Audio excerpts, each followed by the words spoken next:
I guess that a lot of you guys understood and reconnect to the problem that we're described here with having a harder platform. You need to keep the price efficiently low. You have no resources to develop yet another big project. I was just smiling when I saw it here because this is very much the same thing as we as a design house have to deal with, trying to reuse as much as possible. When the customer comes to us and say, we would like to have something like this, and we try to understand. And at some point in time, we realized that we can reuse as much as possible from this design, which is good because then we get stability. So what I will discuss now or describe now is more like on a conceptual level, why we talk about platforms. We have several customers here in the room where we have been discussing platforms for quite some time. A platform is different for each and every company, and I will come to that. But I think that if you start looking on what a platform is, the mental view of a platform for some people, at least one person in this room have told me the old joke, but in a serious way, that the platform is what is left behind when the train left the station. Yeah. You can have another view on this, and that's if you have a lot of products that have to run simultaneously, you can take that as projects that have to be developed simultaneously. There might be flavors of the same thing. They're running on the same tracks in this case. It is a super big difference whether you need to develop this over and over again. Every single bit and piece have to be designed from scratch. So obviously there is a gain in platforms. And if you're not convinced yet, you can make money of thinking platforms, for sure. And not only money to save the development cost, because what you also do when you think a platform and deliver something which is a platform to the users, you will lock them in a very nice way because they don't feel that I'm locked in. There is a win-win situation, right? And I'm so sorry for this. So, of course, Husqvarna is also delivering. But I think that a battery is a small piece of a system, but it's essential piece of the system. And if you do this, like, as you see, this is not only a battery, it has some more features on it. And if you develop that as a system, and I feel very comfortable in using Ryobi, I'm super happy with having a charger with 4 batteries in. I can take whatever tool I like, and I always have a battery charged, compared to where I were before I started using platform-based systems. I think that you recognize this. Okay, so why do we develop or use a platform? I don't expect you to read this, so I will try to talk over it. So we cannot develop the next generation product because all engineers are stuck in maintenance. And a recollection here. This is maybe the biggest concern of many companies. You have so much features and you need to maintain, and especially have your connected devices where you have all these directives, Red Directive coming up with cybersecurity requirements that you need to update devices and fix security patches in a timely manner and all that. So everyone are struggling with maintenance of all your products. And you might have 10 products that need to be maintained, but there's like different versions of each other. There is no real platform. And then your customer asking for the blue product, and you don't have the blue product. So you need to tell them that, well, you need to wait for a few years. I think I had a laser here. Anyway. Why do we need to invent the wheel over and over again? Can't we reuse? And so you can argue for, I did reuse because we had a project that we did 2 years ago and I reused some part of that. But that's not really a platform, right? You reused part of it. But yet again, you need to maintain those 2 products, which is essentially different. And then you have to have all these resources maintaining the 2 different tracks. So you need to invent the wheel not reinvent the wheel. You need to focus your resources when you should develop something new. adding new features, adding new functions, new interfaces, new protocols, what have you. But you shouldn't someone, I think it was you that talked about the engineers shouldn't bother about redesigning the power management. That's not really where the focus should be. And I totally agree. They should focus on inventing or integrating the new radio protocol. Every product we develop seems to have the same stability issues as the prior ones. Why don't we ever learn? Yeah, if you do that, you copied the product that you did 2 years ago. It had those bugs, and you made this super new product, and out the door, and you recall that, hey, we have this feature that didn't work, and those guys didn't see that. But these guys will see it. And then we have stability issues, and we need to fix that. And then we need to fix that on that product as well. And it's not the same products. We need to have maintenance, right? Again, the resources are used totally wrong way. And instead of adding features, you're just on the existing product, we tend to release new products over and over and over again. Yeah. And this last one, we need to launch a high-tier product first, and then an entry-tier product year after. That's interesting because now you have a possibility. That was super interesting with your IMX8 and IMX6 as flavors of the same product. Size of display is one feature, but there might be Wi-Fi in one and Bluetooth in the other, and it's minor things that differ from a platform point of view. And it's easier to develop this low-tier product when you have a high-tier product to start with, or maybe to start with a mid-tier product and develop a high tier based on that. But this is also very important. I know several companies here in the room that are addressed by this, where you have to develop different products in different tiers in a short manner or short time. So product and feature roadmaps. We saw some roadmap where, let's say like this, a feature roadmap is very tightly connected to a platform. It's not a product roadmap. It's not about next year we will release the blue one with Wi-Fi. So this is where you start. We will have Wi-Fi, and we will need Bluetooth, and we will need 8-megapixel camera.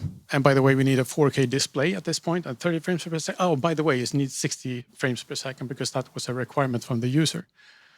And then you put this in a roadmap, and then you start addressing the development team. So okay, so we need these features in time. How many man hours or man weeks or man years will this feature take to implement? And they start to address the development team implementing this feature list. And there will be features that move around. Some customer will say, couldn't you deliver this 1 year earlier? And there is a negotiation to be done there. But in the end, you understand that this feature will come in 2 years. It's not possible to deliver this 1 year earlier. By whatever reason, we have the resources that we have.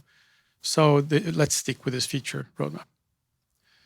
So you decide what features goes into different product tiers, which is also very good. So in this feature list, you can say that in the basic and the lower tier, we will have Wi-Fi only. And we know that in the highest tier, we need to offer 5G connectivity. And the mid-tier will say, okay, so we can possibly have LTE and Wi-Fi in that one. That's good. And then you kind of generate your different tiering based on the features that you have identified. And this is a very efficient way to say that we need this product, a high-end product, and this low-end product, and map according to what your competitors are doing or what your history is. You can also back annotate features. So what we talked about with Husqvarna here, that you have a feature that you develop in a platform or in a product, and then you can let that trickle down into the mid and lower tier. A platform is a project of its own, and it has to be that. It is not possible, I would say, not possible to develop a platform if you do it in a project, in a product project. And the reason being that you have the set of resources, and suddenly those resources will have to focus on launching this product. And then these people will have to start the next product project. And if they, by whatever reason, the project manager is really critical on time, and he said, we don't have to implement that feature now. We can take that sometimes later. It doesn't fit with the feature roadmap. You decided that this feature have to go in 2024 release, but by whatever reason. But if the project manager for product B isn't interested in that feature, he will not put his resources and time into developing that feature. That have to be in time because project C is coming soon.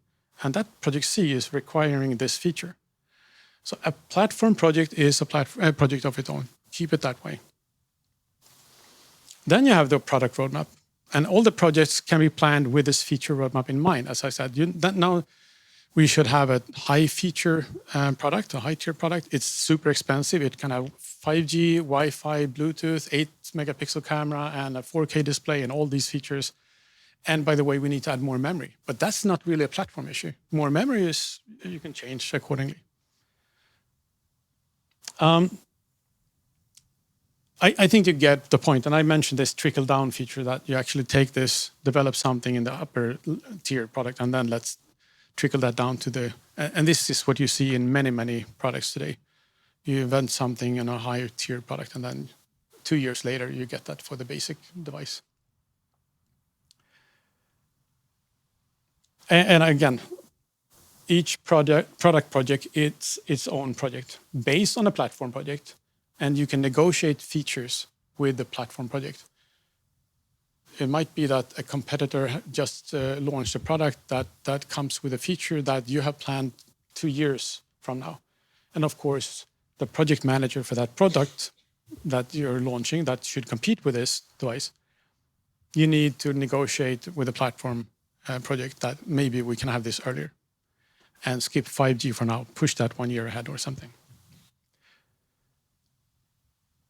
So the product and feature roadmap. If you have this platform project, it's something that starts at a time planning with some kind of vision, what it should be at. And then you release on some kind of schedule. You release software drops and hardware drops. So now we have R1, R2, R3, etc. Major changes scale to the next digit. Minor changes comes with a second digit. So you can have R4.2, which is some flavor of R4.1, but it's not a dramatic change. Right? And then you generate the first product would be the minimum viable product. Really starting with a minimum set of features that you can come out with. And it's based on R1. And then you develop some features in this because you needed a 5 megapixel camera. That wasn't really implemented here. We had a 2 megapixel camera implemented, but we need a 5 megapixel camera. Okay, but we can easily integrate that into the product, and then we feed that back into the platform project. And when we do that, the capabilities of platform just extended. And then you release the R2, and this is maybe a midlife kick of this project. And there were new features added at some time, continuous evolution of this product. And again, it's fed back into the platform, which becomes a little bit fatter always. Continuously more features are added. And this feature can be 2 megapixel, 5 megapixel, 8 megapixel, 12 megapixel cameras. It can be 4K displays, 8K displays, but it can also be more higher performance, Wi-Fi 4, Wi-Fi 6, Wi-Fi 6E, etc., etc.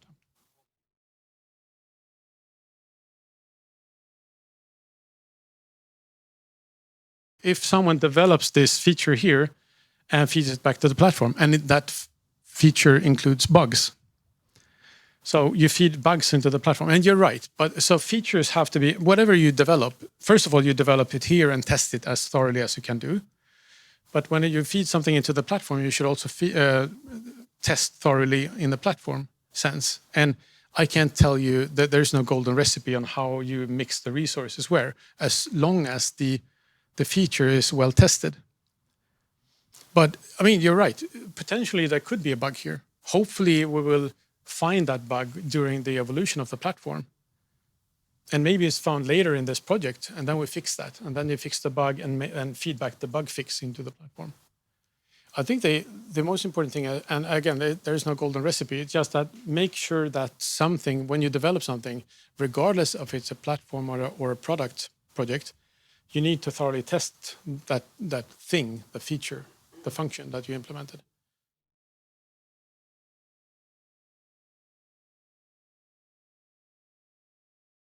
And you're right. I think this is typically how you should do it, because most evolution, most development should be done in a platform. Because these projects, when we started doing the definition of the project, you should already know that I need a 5 megapixel camera. So hopefully that was already in place for R1.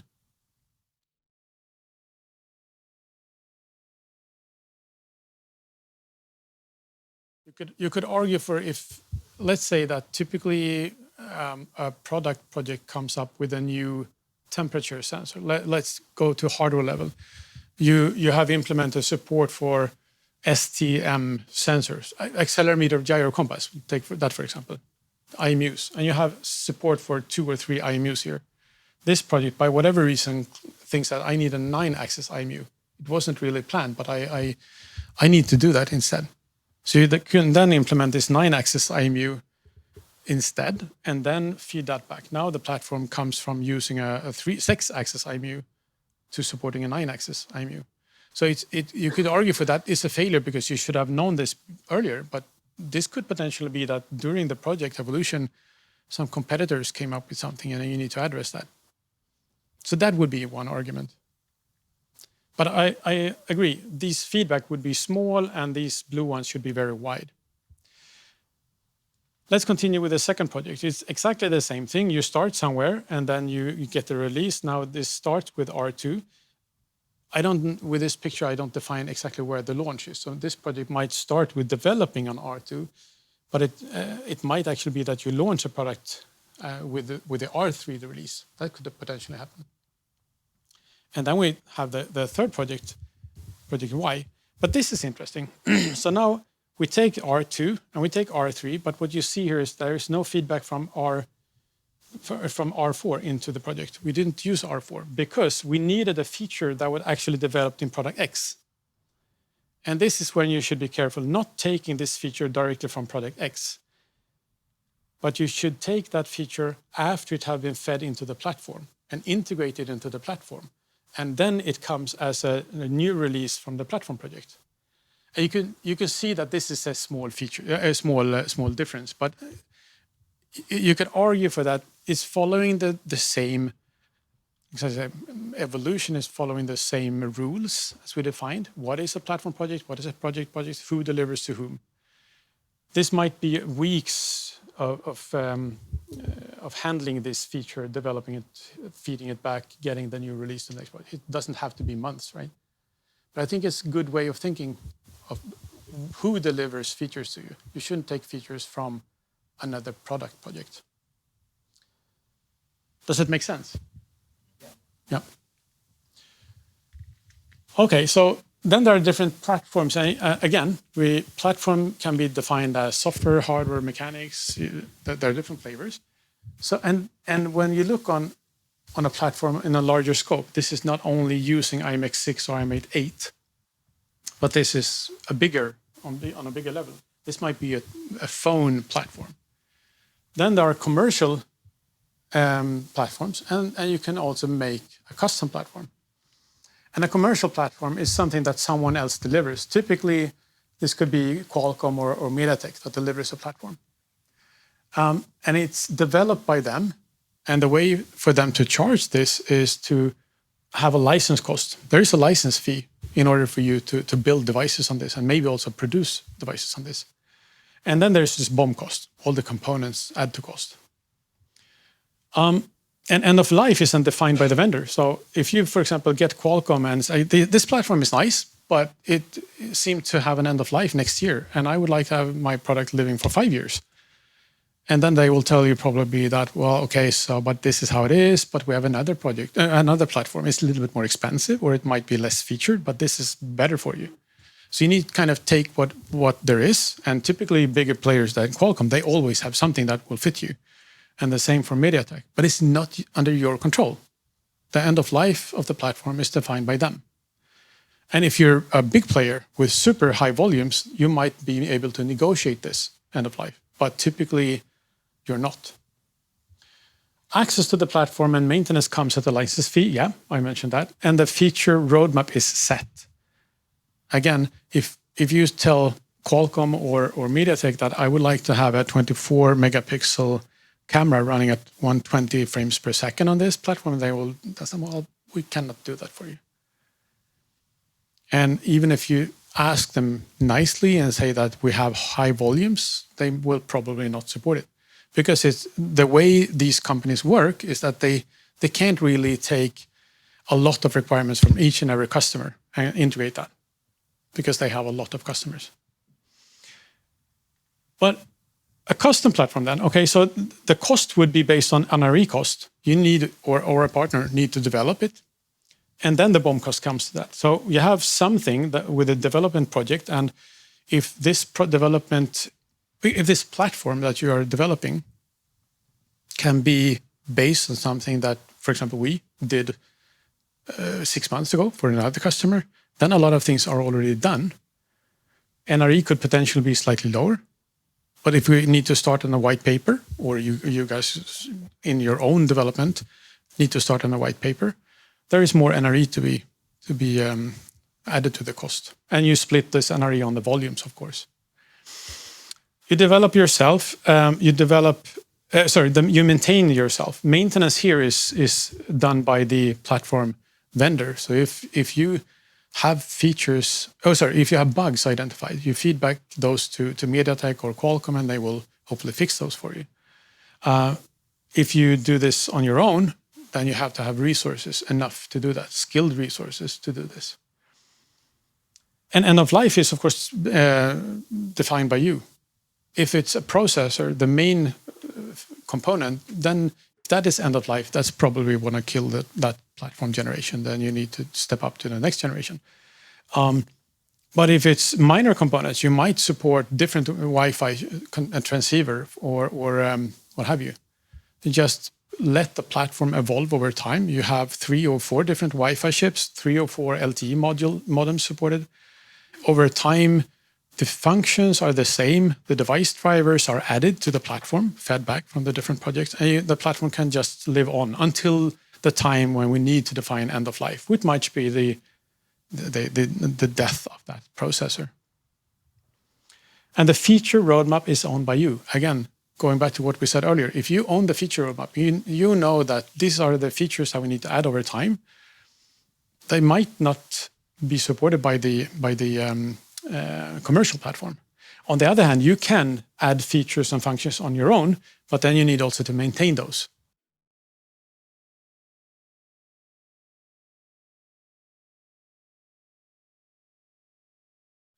So that's interesting, because that's something in between. Those are crowd generated, so to say. There is a lot of contributions out there.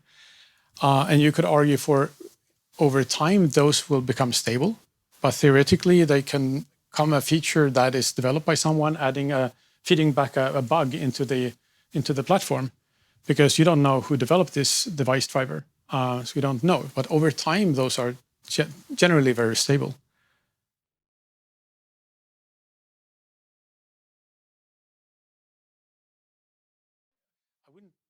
I wouldn't like to say on a general basis that you can or can't do. It depends. So if you run, for example, something running on ESP32, I think that you can have a good understanding of that. I'll take a snapshot here, and the features that is implemented, I take those, and then whether I maintain that on my own is kind of a semi-custom platform, so to say, because you should be aware of that. I might need to develop and maintain this on my own. You never know who in the crowd out there will or if they will develop a device driver for the Wi-Fi chip that you would like to add, for example. So it's a semi-custom platform, I would say, making use of all the crowd out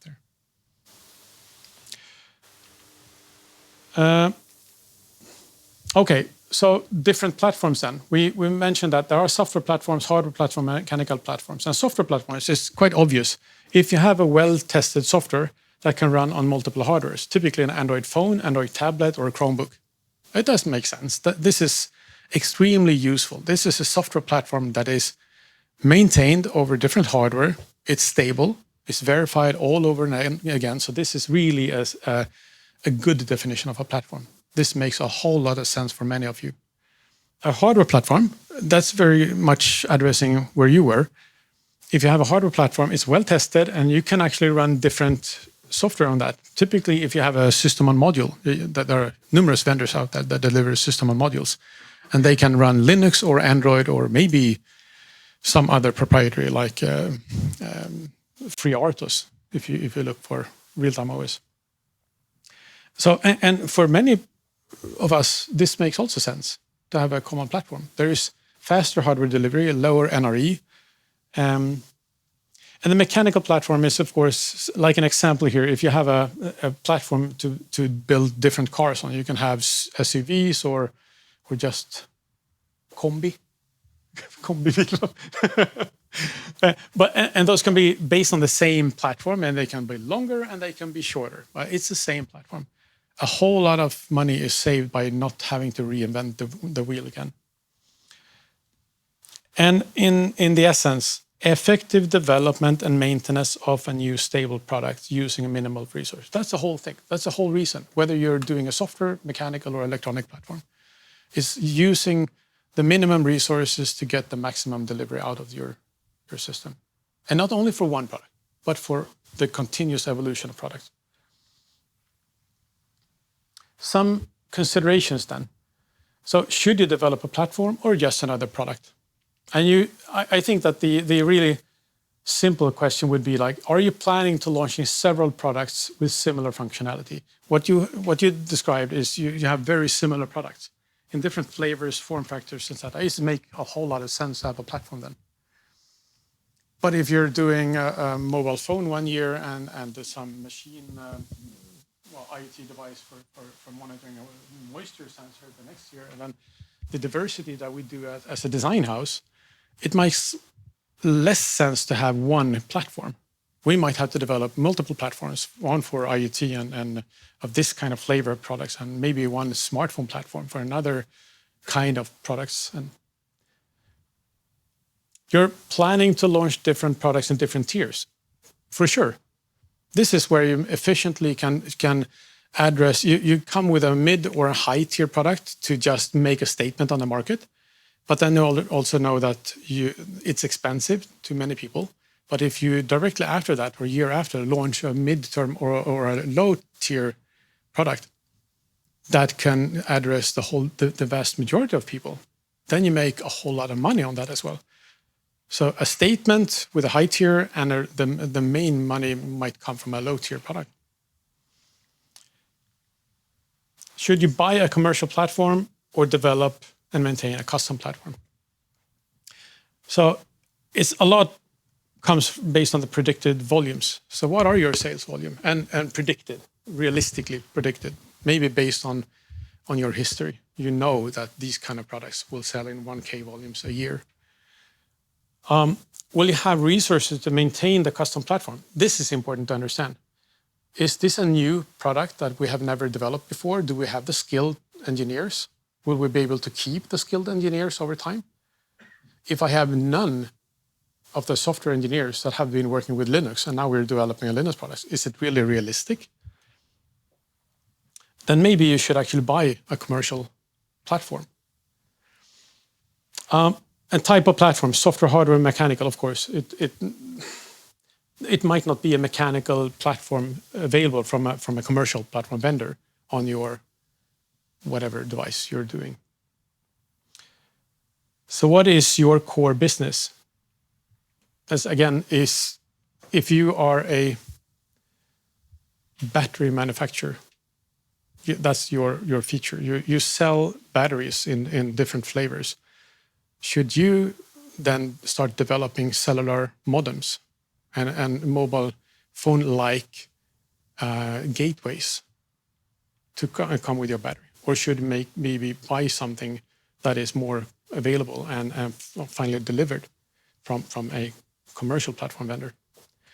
We are helping a lot of customers where they come with their core business being totally different things, and they realize that we don't have the skill set. We cannot buy or hire engineers in time for this, so can you please help us? And this is very common in the IoT business, where we connect things that you never ever thought should be connected. and their core business is not connectivity at all.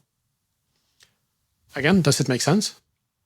I think that it's worthwhile thinking these steps. Should I develop a platform or just another product? And then at least think, because I'm all for active decisions. Did I even think about this? Did I make a really cautious decision based on facts? Or could it be that a year from now, someone comes in and said, why didn't you buy this platform? It's have everything for you. You should by then have an answer to that. Well, we didn't because whatever reason was. So,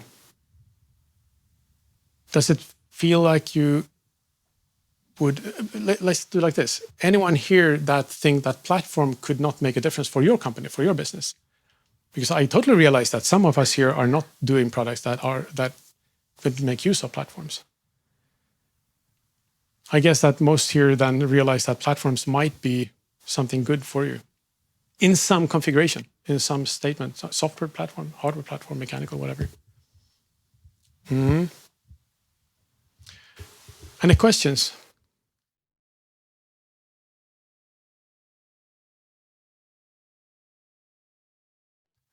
There is a sweet spot between when the custom platform, because remember that was NRE plus BOM cost.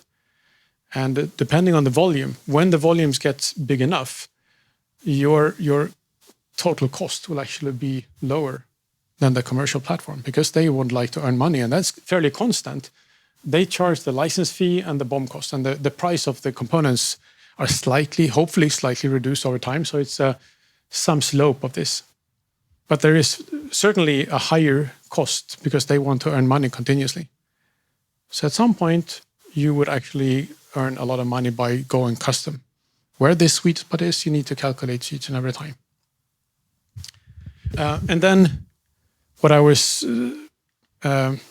thinking of when you said that was that there are, you could call it platform. If you take a Raspberry Pi and it supports a lot of functions and you can add software to it, and then you can add some shields on that, maybe a Wi-Fi shield, and there you go. You have a Linux-based system. You can run your software on it, and you have Wi-Fi on it. Actually, that could be, for some of us, a Raspberry Pi could be a very super good custom platform to use. Well, it's a mix between custom and consumer available. Sorry. Yeah. So when we get that question, it's always a question about this graph. What is your volume? Because a Raspberry Pi is a very ultra cheap hardware to buy. So there will certainly be a sweet spot that is quite low down in volumes. But yet there is some issues with getting a Raspberry Pi. Is it available? How long would it be there? What are the features supported? So things that we have with a custom platform that you really can't rely on getting in a Raspberry Pi. Someone else have developed that. Are those stable? Do they have the cybersecurity that you need to have? Maybe a commercial available platform comes with all that fixed. Can you rely on that the Raspberry Pi have that? Or do you need to add your resources implementing that or making sure that at least it works as intended? I can talk for hours, sorry. Any more questions? Should we bring all of the three of us up and see if there are any questions to any of the other guys?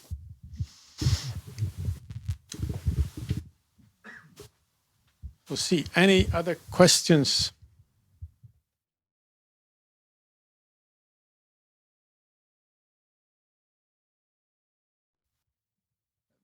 I think one reflection, for us at least, I think we are very product driven, and I think it's mainly internally R&D strategic that we're trying to keep this, as you said, the platform project together, because we are very strong when it comes to product project, both from a good side and a bad side. I mean, it is a challenge to kind of find the right balance there for us.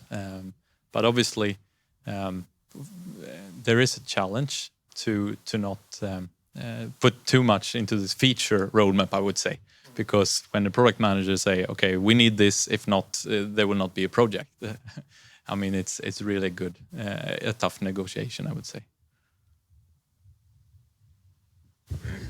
What we are doing, we are trying to map our product roadmap, which is a lot of voice of the customer in, to the feature roadmap that we have. But then, of course, we do some, like, we have a budget bucket that we call exploration, where we play around on things. So right now we're working with, like, bird's eye cameras and other stuff like that. And then we show what on fairs and see if we have good response, and then it might come into the product roadmap later on, or the feature roadmap. But very, very close cooperation with product management.